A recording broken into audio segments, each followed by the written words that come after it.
It's a playoff atmosphere here at Friday Night Rewind. Right, We've baby. got our game faces on and our hats on. I'm Joey Knight with the St. Petersburg Times. And I'm John Cotey, and this is a special playoff preview of Friday Night Rewind. Yeah, baby! Oh, God. Infinite skills. If you want to know it now, you better check the site. We got that lowdown on the throwdowns from Friday night. Yeah. With 4 counties and 72 schools, nobody can match the hustling we do. TampaBay.com's the only place you'll find the St. Petersburg Times Friday Night Rewind. Yeah, you're okay. Just wanted to check. I thought you might have a concussion there. Anyway, 19 games this week as we kick off the first round of the FHSA football playoffs. And let's start out with 5 of our more interesting games. Dunedin 6-4 hosting Gibbs 6-4. Gibbs has been a special teams nightmare for other teams, scoring every which way. But I think Dunedin behind Adaris Bellamy able to grind this one out.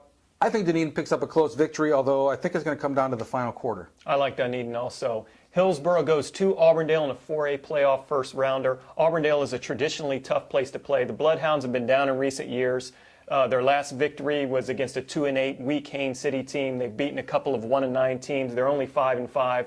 But again, Auburndale is one of the tougher places to play in central Polk County. Nonetheless, I think Hillsborough's speed and talent prevails. I like the Terriers. Hate picking against Polk County teams in the playoffs, but I'm going to do it in this case. I agree with you on Hillsborough. I'm going to pick against another Polk County team, Victory Christian out of Lakeland, formerly Evangel Christian. They won the 2005 state championships, but Keswick is 10-0 and have outscored their last 5 opponents 214-13. That's enough for me to take the Crusaders. Rockledge at Land O'Lakes. Cody, I think this could be the biggest toss-up of the night. Rockledge's defense is allowing 131.2 yards a game. That's the best over on the Space Coast. And like Land O'Lakes, they do kind of a tailback by committee. 3 players rushing for at least 350 yards. I'm really not sure who wins this one.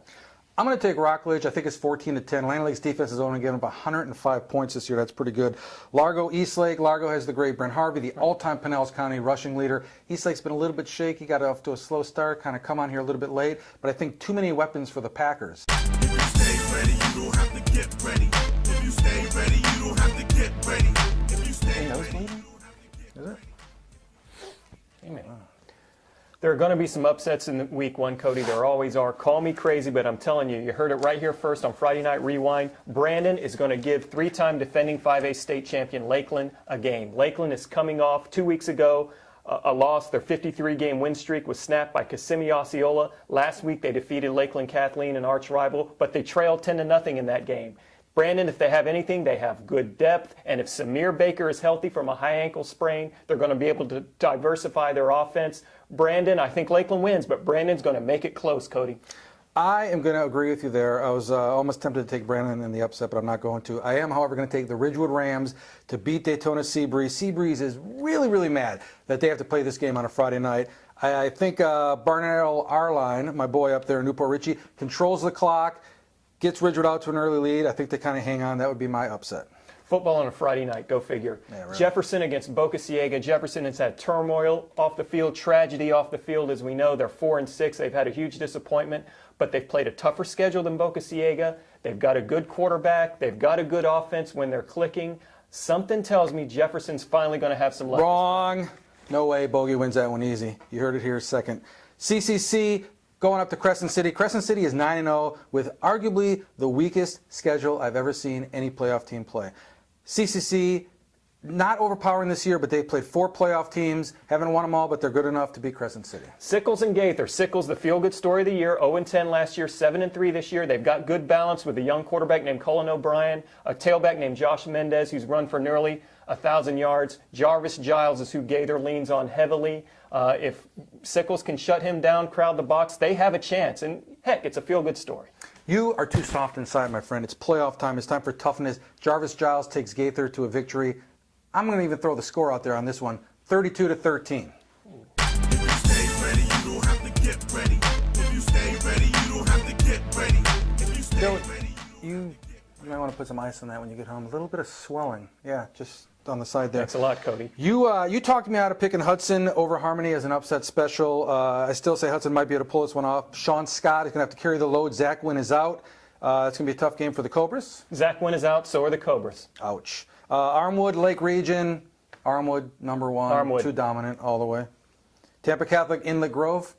I've never heard of Inlet Grove, so I'm going with TC. I have a friend who used to have an inlet belly button, but I'm going with TC as well. Indian Rocks Christian, the Blog Bowl champions against Glades. Indian Rocks Christian, thank you for playing. Kissimmee Osceola against Plant City. The Raiders have had a nice season, but Osceola beat Lakeland. Come on, Cody. Yeah, that is true. Chamberlain Wharton, I'm not sure Wharton has ever beaten Chamberlain. Chamberlain's going to go far in the playoffs. He loves the Chiefs. Plant Northeast, with a healthy Jeff Brinson, I think I still like Plant. Without Jeff Brinson... I think you took a hard shot to the head, Cody. What? You don't think any chance at all for Northeast? No chance at all. Okay. Pasco Eustis. Eustis, something you might name one of your cousins, but I still like them to come down to Pasco County and end another Pasco County's football season like they did with Zephyr Hills the last 2 years. And what else do we got here? Nature Coast, North Marion. Oh, great game there. I like North Marion. I like North Marion, too. I saw them 2 years ago. They were outstanding. Yeah, and they probably have the same guys, except I think the ones they do. that graduated. I think But they other have a than lot that, of the right same on it. guys. Yeah, I don't think they have any of them. Infinite skills. This ain't the kiddie pool, but we stay waist deep in more schools than dudes with PhDs. Hernando, Pasco, Hillsboro, Pinellas. We got the Bay on lock, you better tell us. TampaBay.com. If you want to know it now, Friday night rewind, preps football style.